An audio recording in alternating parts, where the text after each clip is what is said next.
Bismillahirrahmanirrahim. Assalamualaikum warahmatullahi wabarakatuh.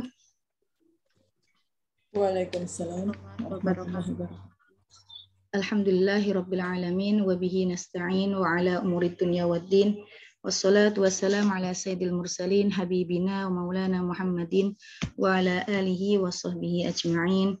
Radina billahi rabba wa bil islami dina wa bi Muhammadin nabiyya wa rasula. Allahumma inna nas'aluka ilman nafi'a wa fahman sahiha wa fahman wasi'a wa rizqan tayyiba wa amalan mutaqabbala. Rabbi syrah li sadri wa yassir li amri wahlul 'uqdatam min lisani yafqahu qawli. Amin ya rabbal alamin. Alhamdulillah akhwati fillah, akhwati yang dimuliakan oleh Allah Subhanahu wa taala. Terus terang di sini saya senang ya, saya sangat senang sekali bisa menyapa, bisa bertemu dengan akhwat semuanya melalui via Zoom ini ya, dalam acara belajar ya, belajar bersama ya, belajar bersama tentang salah satu cabang ilmu yang penting dari ilmu bahasa Arab, yaitu ilmu nahwu ya. Untuk yang belum saling kenal, insya Allah dengan beriringnya waktu, insya Allah akan saling mengenal satu sama lainnya ya. Dan di sini insya Allah materinya belum ada dulu, ya kan? Melainkan saya ingin menyampaikan tentang muqaddimah ilmu nahwu, ya, muqaddimah ilmu nahwu. Mana tadi yang sebentar. Tujuannya biar kita tahu dulu apa sih sebenarnya ilmu nahwu itu, ya kan? Kemudian apa kitab yang kita bahas atau kita kita pelajari ini, ya. Sudah nampak belum ya screen-nya? Sudah Ustazah. Sudah ya? Ada, sudah Mbak. Oke.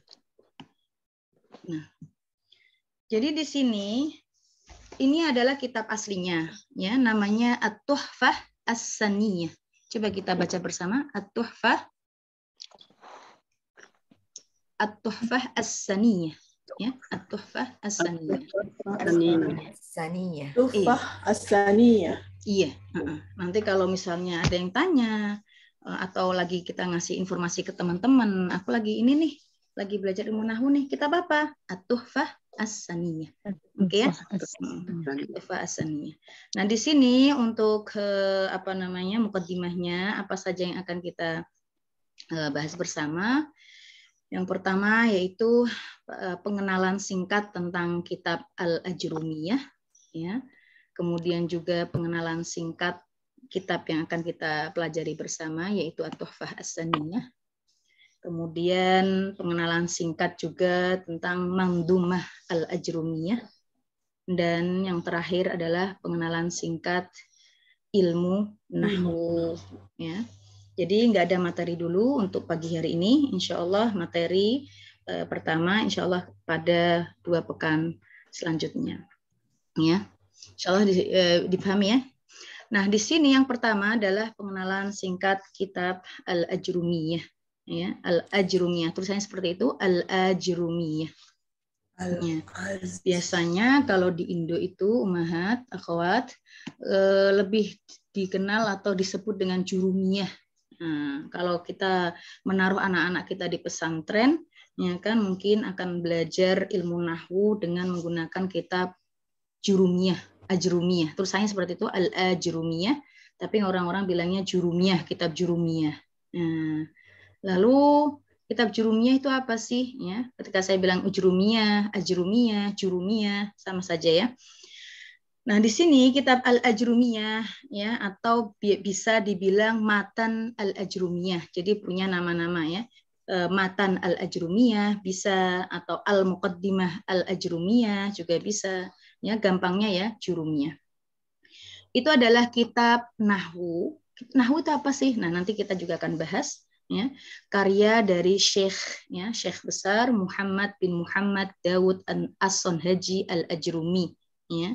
Beliau lebih dikenal dengan nama Ibn Ajurum, ya, Ibn Ajurum. Ya.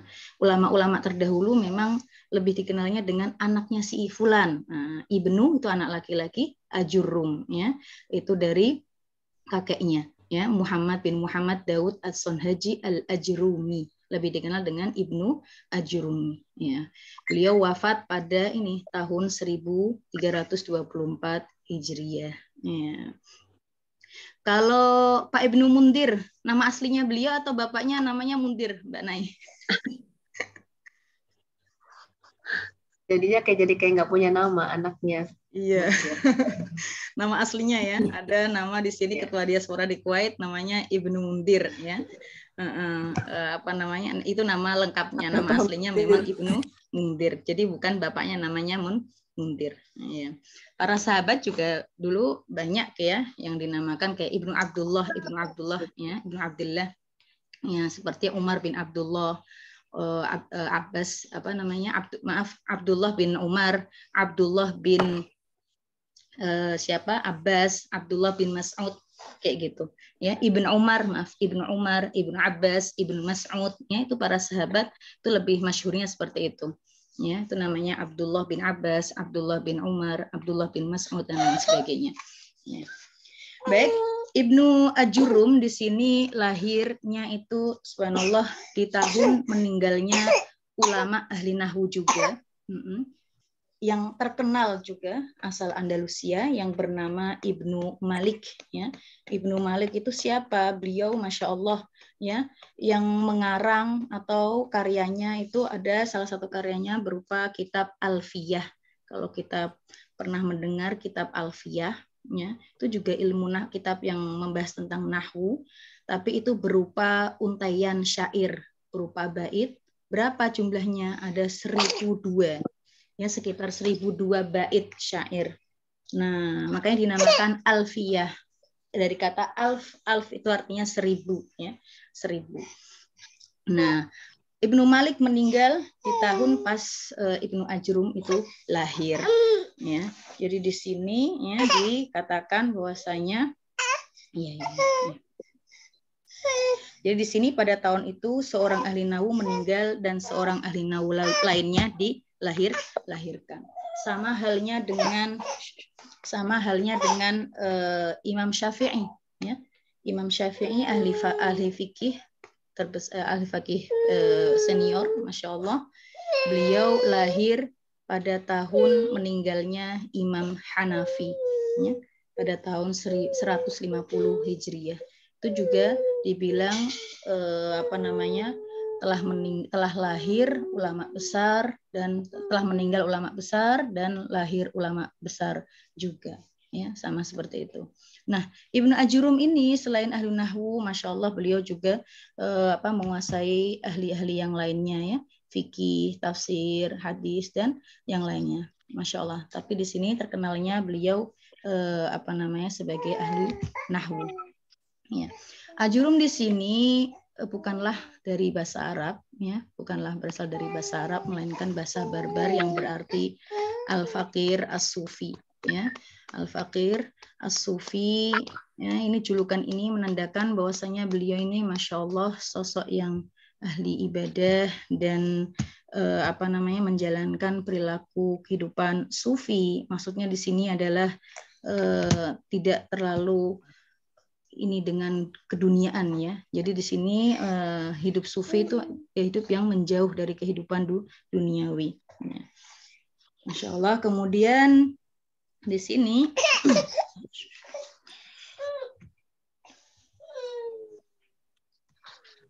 kitab Ajrumiyah di sini, ya. Jadi ada yang disebut juga dengan Matan Al-Ajrumiyah, Matan, ya, atau Al-Muqaddimah Al-Ajrumiyah.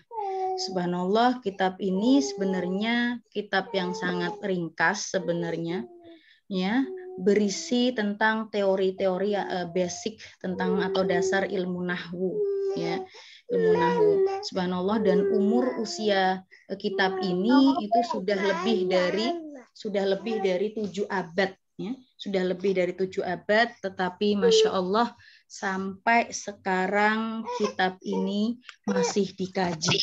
Walaupun ringkas kitabnya, tapi masih dikaji. Tidak hanya di Indonesia, di negara-negara Islam pun juga pada memakai kitab Al-Ajrumiyah ini, termasuk di kampus saya.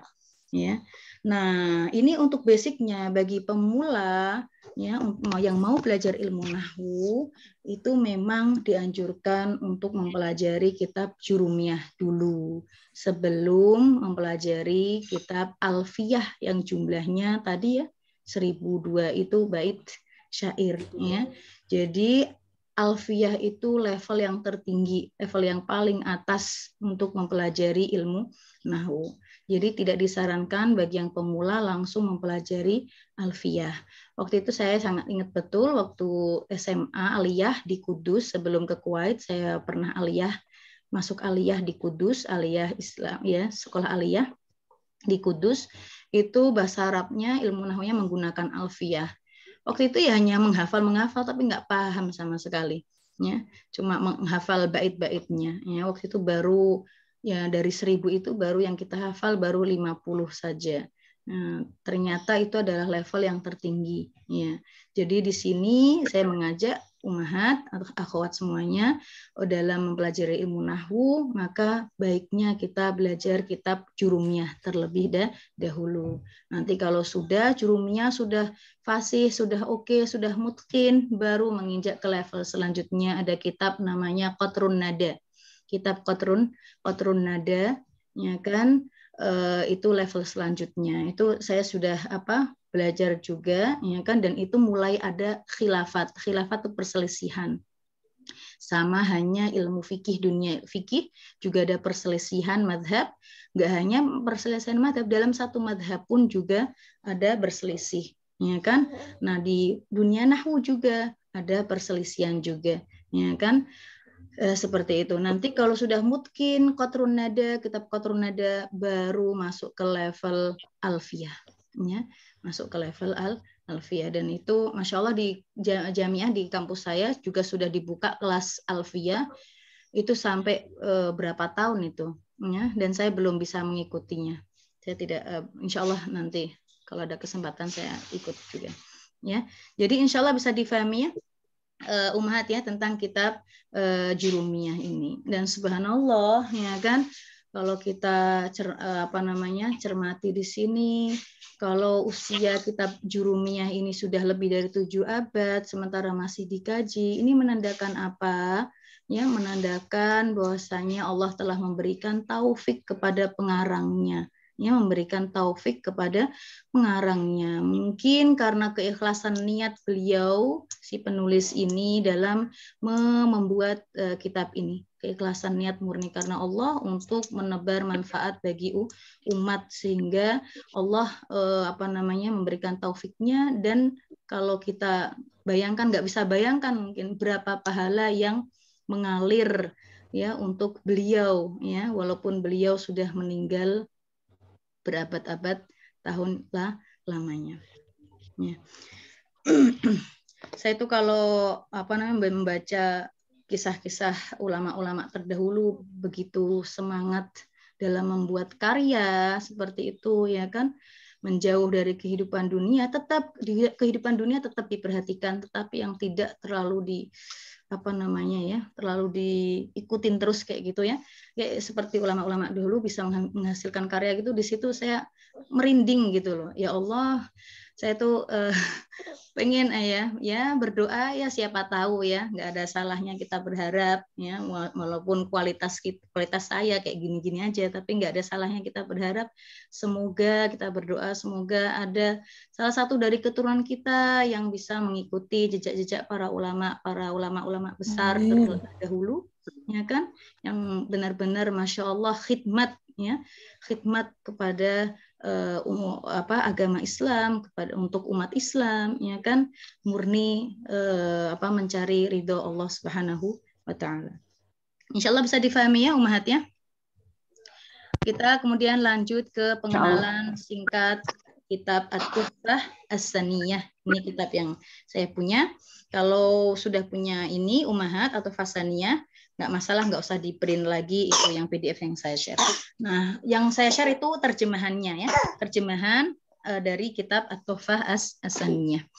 Baik. Jadi di sini kitab Al-Ajrumiyah itu kan tadi kita sudah tahu kalau berupa teori-teori basic tentang ilmu nahwu ya secara singkat karena memang ditujukan untuk pemula. Nah, dari sini Masya Allah ulama-ulama selanjutnya memberikan penjelasan, komentar-komentar, diperpanjang ya kan, tujuannya ya untuk mempermudah isi dari Al-Ajrumiyah tersebut.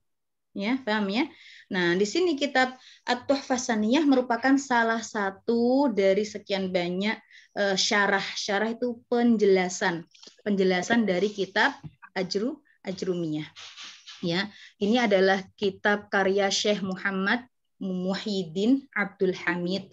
Ya, apa itu kitab At-Tuhfah Saniyah? Berupa kitab yang berupa syarah. Syarah itu ulasan, penjelasan ya dari matan Al-Ajrumiyah. Matan itu maksudnya artinya isinya, isi dari kitab Ajrumiyah ya, yang cukup ringkas juga ya, ulasannya cukup ringkas, namun juga di sini banyak banget faedahnya ya, faedahnya. Jadi kalau misalnya Ajrumiyah itu contohnya nggak seberapa, maka di kitab At-Tuhfah As-Saniyah diperbanyak.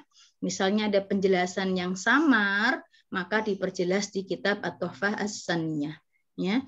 Jadi di sini kitab At-Tuhfah As-Saniyah memberikan penjelasan yang lebih gamblang ya kan, yang lebih mudah dipahami untuk bisa memahami dari kitab Ajrumiyah ya. Jadi ketika kita belajar kitab Tuhfah As-Saniyah itu berarti sama aja kita juga belajar kitab Ajrumiyah.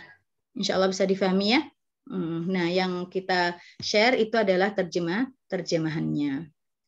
Nah, di sini tentunya kitab-kitab yang berupa penjelasan kitab Jurumiyah tidak hanya kitab Tuhfatus Saniyah saja, melainkan ada banyak ulama-ulama ahli nahwu lainnya yang turut berkarya dalam memberikan penjelasan kitab Jurumiyah. Baik, kemudian memasuki pengenalan singkat tentang Mandhumah Al-Ajrumiyah. Tulisannya seperti ini, Mandhumah Al-Ajrumiyah. Apa sih Mandhumah itu? Mandhumah itu nazm. Nazm itu apa? Nazm itu seperti untayan bait syair, ya, puisi, ya, puisi-puisi. Nah, jadi di sini Mandhumah Al-Ajrumiyah itu puisi, ya, yang puisi dari kitab Jurumiyah itu. Kitab Jurumiyah kan isinya, teori-teorinya. Kemudian ada ulama-ulama selanjutnya selain memberikan ulasan, juga membuat semacam puisi. Tujuannya lagi-lagi apa? Biar gampang memahami atau biar gampang tahu, oh isi dari Jurumiyah itu ini, gitu. Isi dari Jurumiyah itu ini. Nah, dulu Masya Allah, dulu itu ulama-ulama dulu itu banyak sekali dalam belajar itu ya ini dengan menghafal mandhumah dulu ya kan, dan kalau kata dosen saya ketika hafal mandhumah udah kalau ada yang debat kalah ada yang debat, misalnya ditanya ini apa langsung dengan jawabannya dengan mandhumahnya, dengan bait puisinya, udah yang nggak hafal mandhumah ya kalah, diem aja, akan diem ya, dipatahkan dengan orang yang sudah hafal mandhumah. Nah, di sini selain diberi penjelasan atau ulasan, kitab Jurumiyah juga diringkas oleh ulama-ulama lain menjadi nazm. Mandhumah atau nazm sama aja. Apa itu? Yaitu berupa untayan bait syair. Tujuannya tak lain agar memudahkan dalam mengingat isi dari kitab Jurumiyah tersebut. Nah, salah satu kitab untayan bait syair yang paling terkenal adalah Mandhumah Al-Ajrumiyah karya Syekh Muhammad bin Abi. Ini bukan Al-Ghallawi tetapi Al-Qallawi atau yang dikenal dengan nama Ubaid Rabbih Syangqiti. Ini saya juga ada bukunya, Ubaid Rabbih Syangqiti. Itu baitnya puisinya, untayan baitnya, syairnya sekitar 150-an. 150 bait. Nah, nanti kalau misalnya ada dari Ummahat yang di sini yang ada yang berkenan, Masya Allah semangatnya tinggi, bisa dihafal itu Mandhumah Al-Ajrumiyahnya.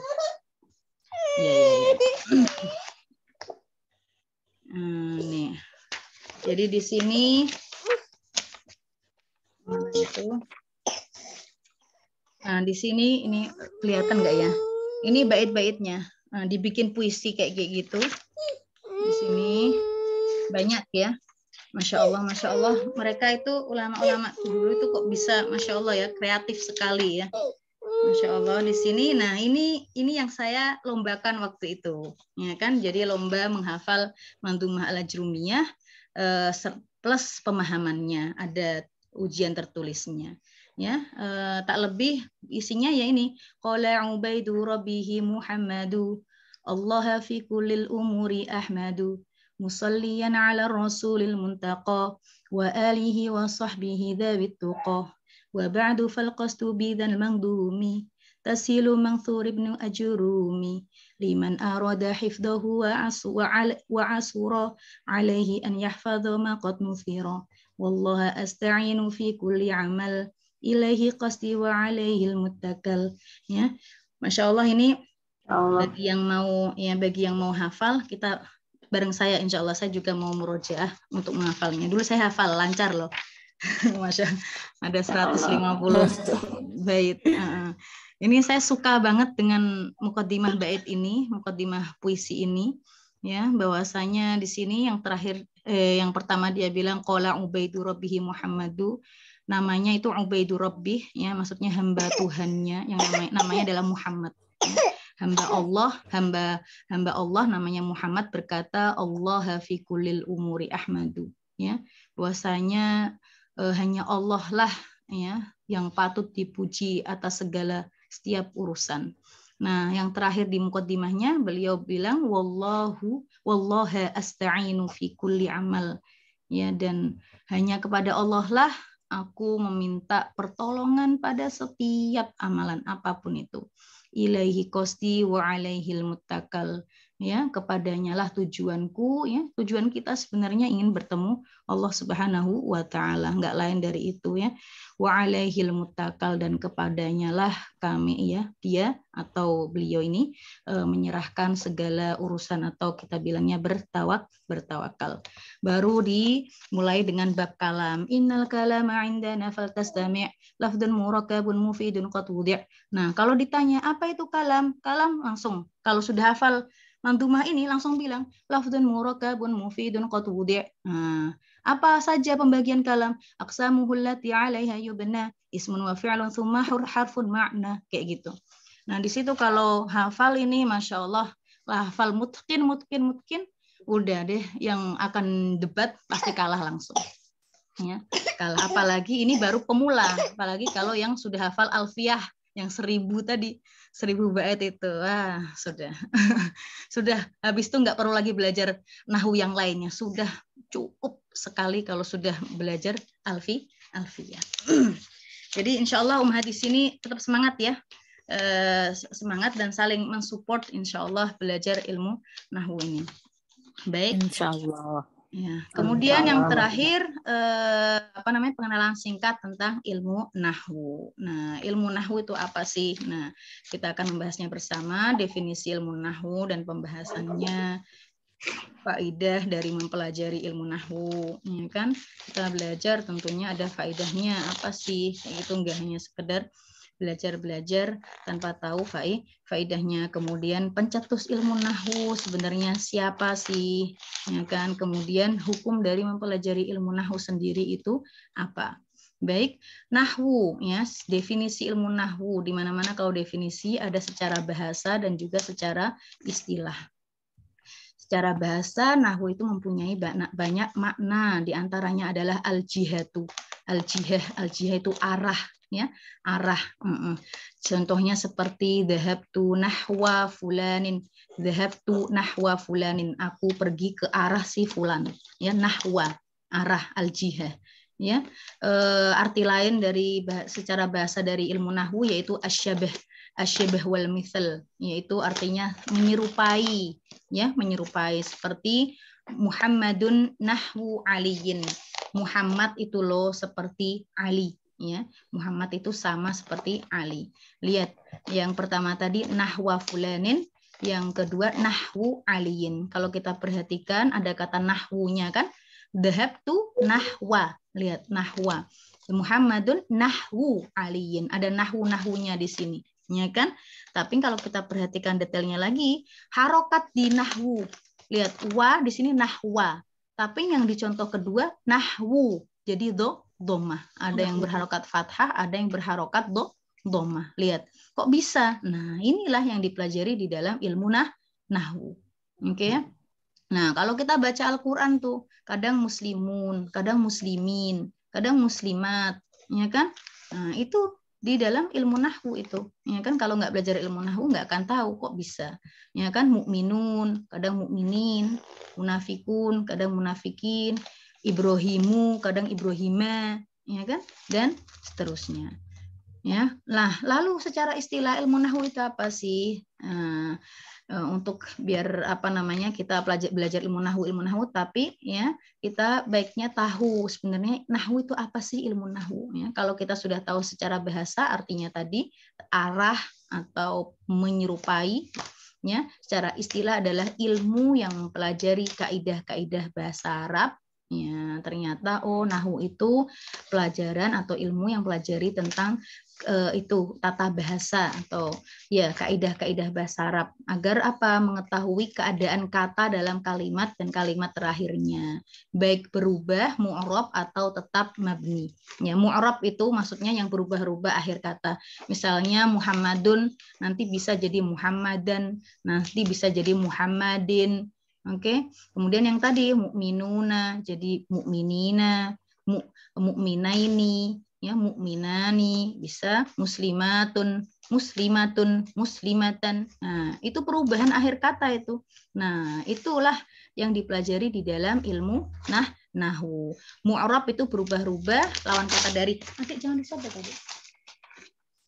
Lawan kata dari mu'rab adalah mabni, ya tetap seperti hadza, ya hadza ini, haula, ya kan itu tetap itu nggak bisa berubah-ubah. Itu namanya mabni. Ada yang ditanyakan di sini? Insya Allah paham ya. Baik.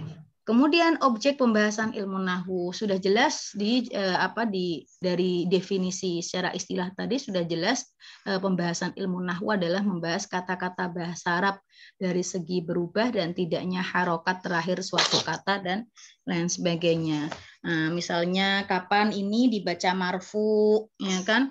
Misalnya Muhammadun tolibun, ya kan? Muhammadun tolibun. Ya, Muhammad itu sebagai apa, ya, dan dibaca apa, tolibun itu sebagai apa, ya kan, dan dibaca bagaimana. Nah, itu adalah objek pembahasan dari ilmu nahwu.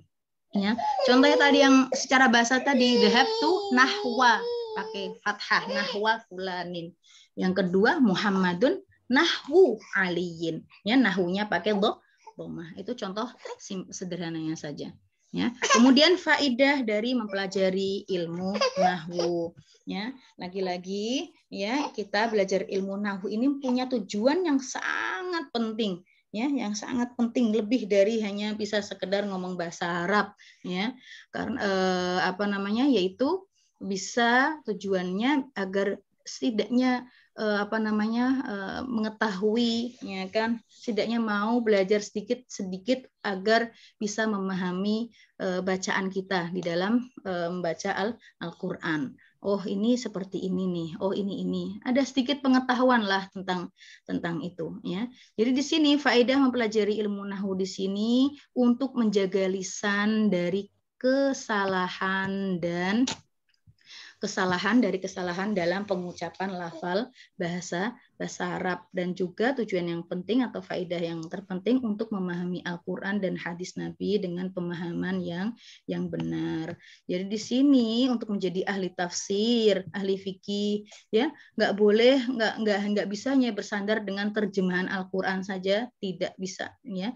Jadi di sini harus, ya, wajib fardhu ain dia mempelajari ilmu bahasa Arab, termasuk juga adalah ilmu nahwunya. Insya Allah bisa difahami ya, Mama Malika ya. Insyaallah. Kemudian pencetus dari ilmu nahwu. Sebenarnya siapa sih yang mencetuskan ilmu nahwu ini? Ya, Masya Allah, berapa pahala yang yang mengalir kepada si pencetus ini, ya kan? Sampai sekarang, Masya Allah, tetap dikaji ilmu nahwu itu, ya, tetap dipelajari. Yaitu ya Abu Al-Aswad Ad-Du'ali, ya. Abu Al-Aswad Ad-Du'ali atas perintah Khalifah Ali bin Abi Thalib, ya. Ali bin Abi Thalib karamallahu wajhah, pasca terjadinya kesalahan pembacaan harokat pada surat At-Taubah ayat 3. Ya, di sini kalau kita lihat di surat At-Taubah ayat 3, nah itu seharusnya itu dibaca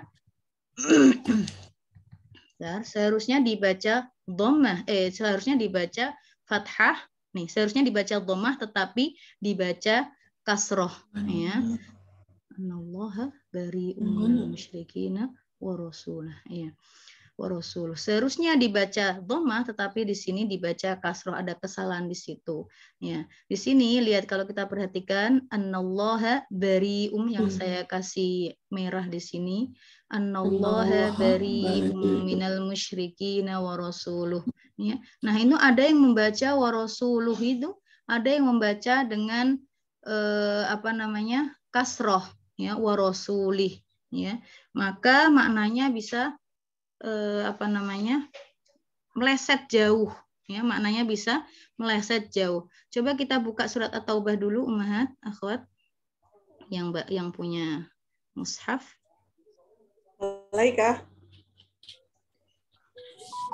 Surat At-Taubah ayat berapa, Mbak? Ayat 3.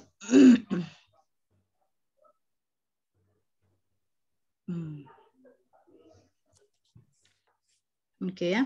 Ya, yang saya garis merah itu annallaha bari'um minal musyrikina wa rasuluh. Nah, itu ada yang baca dengan wa rasulih, ya. Yang artinya bahwa sesungguhnya Allah dan Rasulnya itu berlepas diri dari orang-orang musyrikin. Tapi ketika Rasulnya itu rasulih, lamnya itu dibaca kasroh wa rasulihi, ya, maka artinya sudah meleset jauh. Artinya apa? Allah Ta'ala, bahwasanya Allah berlepas diri dari orang-orang musyrikin dan Rasulnya.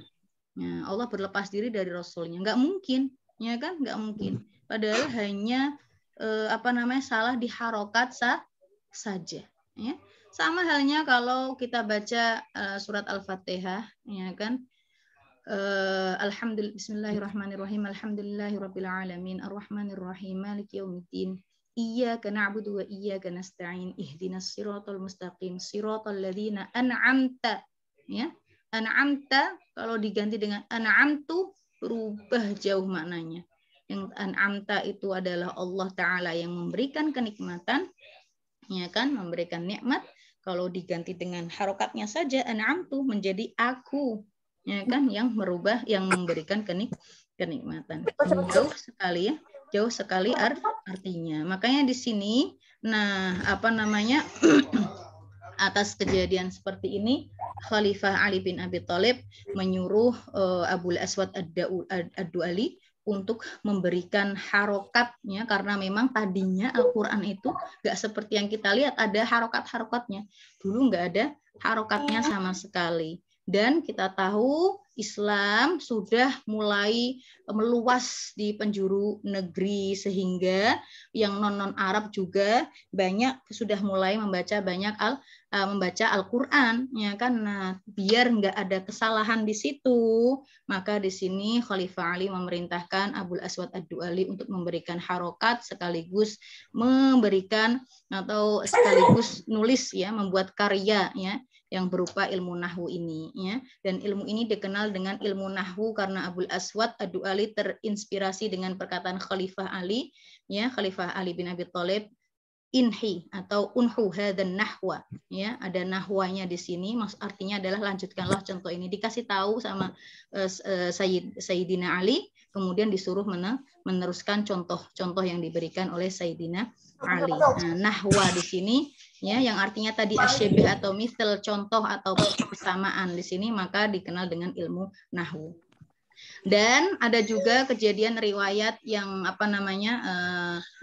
riwayat tentang pencetusan ilmu nahwu ini. Kenapa Abul Aswad Ad-Du'ali ini menulis ilmu nahwu? Karena beliau lagi bersama putrinya. Beliau lagi bersama putrinya memandang langit, ya. Beliau bersama putrinya memandang langit. Kemudian putrinya itu bilang, "Ma ajmalas samai." Ya, "Ma ajmalas samai." As-sama'nya itu dengan kasroh, ya kan? Dikiranya ayahnya yaitu Abul Aswad Ad-Du'ali ini dikiranya putrinya itu bertanya, ya, apa sih yang paling bagus, apa sih yang paling indah di langit ini? Nah, kemudian Abul Aswad Ad-Du'ali ayahnya itu menjawab, "Nujumuha, bintang-bintangnya itu loh yang bagus." Tapi kata putrinya, "Enggak, aku enggak bermaksud tanya. Aku tuh bermaksud takjub dengan langit. Ma ajmalas sama." Aku enggak, kan ada kata ma di situ kan. Ma dikiranya ayahnya itu bertanya, tapi yang dimaksud dengan anaknya itu bukan pertanyaan, tapi sebuah kekaguman atas indahnya langit, ya, kekaguman terhadap langit yang Masya Allah indah banget. Lalu Abul Aswad Ad-Du'ali bilang, "Oh, kalau kamu kagum sama langit terhadap langit, bilangnya bukan ma ajmalas samai, bukan pakai harokat kasroh, melainkan pakai harokat fathah, ma ajmalas samaa." Ya, jadi beda. Ketika bilang ma ajmalas samai, jadi pertanyaan. Apa yang indah dari langit? Nah, tapi kalau ma ajmalas samaa pakai fathah itu suatu bentuk ketakjuban. Ya, Masya Allah, betapa indahnya loh langit. Bisa difahami ya? Dari sini juga Abul Aswad Ad-Du'ali pengen menulis kaidah-kaidah nahwu biar nggak terjadi kesalahan seperti ini. Bisa difahami ya insya Allah ya. Nah, kemudian hukum yang terakhir, hukum mempelajari ilmu nahwu. Ternyata hukum mempelajari ilmu nahwu adalah fardu kifayah.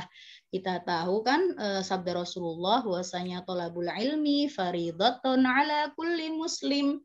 Bahwasanya menuntut ilmu, mencari ilmu itu faridah.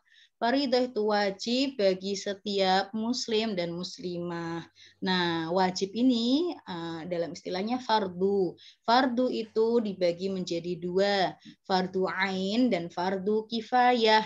Fardu ain itu berarti wajib bagi setiap masing-masing orang mukallaf yang diberi beban, yaitu yang sudah baligh dan juga berakal, itu fardu ain. Seperti mempelajari, seperti sholat. Sholat itu wajib bagi fardu ain bagi setiap muslim. Apabila orang itu tidak melakukan sholat, maka dosa. Kemudian juga zakat, fardu ain bagi setiap orang yang mampu, yang sudah memenuhi syarat wajibnya zakat. Ya kan? Terus bagaimana mempelajari ilmu, mempelajari sholat, fikihnya sholat, karena sholat itu wajib, fardu ain bagi dia, wajib bagi dia, maka dia juga wajib untuk mempelajari ilmu fikihnya sholat dan lain sebagainya. Nah, dari tadi fardu ain, sekarang fardu kifayah. Kalau fardu ain tadi setiap masing-masing diwajibkan, kalau fardu kifayah itu hanya berlaku segelintir saja, bisa satu orang saja dari penduduk itu. Jadi satu penduduk, satu kaum, ya itu ada yang harus belajar mempelajari ilmu nahwu. Ya, kalau tidak ada maka semuanya berdosa. Itu ya, kalau fardu kifayah seperti itu. Tapi kalau ada yang mempelajarinya maka penduduk setempat itu gugur dosanya. Dan tidak hanya ilmu nahwu saja, ilmu tajwid juga seperti itu, ilmu kedokteran juga seperti itu, ya. Dan ilmu-ilmu yang lainnya, paling tidak ada satu saja yang bergerak mempelajarinya, ya, termasuk di dalamnya ilmu nahwu ini, ya, supaya tidak hilang, supaya tetap terjaga, ya, terjaga syiar agama Islam ini, ya. Dan kemudian menjadi fardu ain, ya, menjadi fardu ain bagi pembaca tafsir atau hadis. Maksudnya di sini kalau dia ingin menjadi ahli tafsir, menjadi ahli fikih, maka yang tadinya kewajibannya itu hanya sebatas fardu kifayah, maka menjadi fardu ain baginya. Apalagi mau menjadi mufti. ya kan, orang yang berfatwa, ya kan, itu perlu banyak ilmu yang harus dikuasai, dimutkinin. Ya, nah ini salah satu ilmu alat, yaitu ilmu nahwu ini wajib fardhu ain bagi mereka yang ingin menjadi mufti dan lain sebagainya. Insya Allah bisa difahamin ya, akhwat fillah. Insyaallah. Bisa. Makasih. Allah Ta'ala alam bisawab. Mungkin sampai di sini dulu mukaddimah ilmu nahwu kita. Ya kan, mudah-mudahan saya berharap akhwat di sini kita semuanya kita sama-sama saling mensupport, ya kan, hingga atau bisa istiqomah sampai pelajaran kita selesai pertemuan terakhir ya. Lagi-lagi saya Insyaallah. bahwasanya pertemuan kita tidak terbatas ya. Jadi tidak tahu berapa pertemuan, yang jelas sekali dalam 2 pekan, dan nanti kalau sudah ada pertemuan ke-8 atau pertemuan ke-10 misalnya, mungkin ada ujian kecil ya. Tujuannya bukan untuk lomba biar nilai ini enggak saling iri-irian, enggak sama sekali. Tujuannya biar kita tahu sampai sejauh mana sih kita memahami ilmu nahwu ini ya, ummahat ya. Baik, jazakumullah khairan katsiran. Mohon maaf bila ada salah kata dari saya. Akhirul kalam, terima kasih atas perhatiannya. Akhirul kalam, wassalamualaikum warahmatullahi wabarakatuh. Waalaikumsalam warahmatullahi wabarakatuh. Jazakillahu khairan.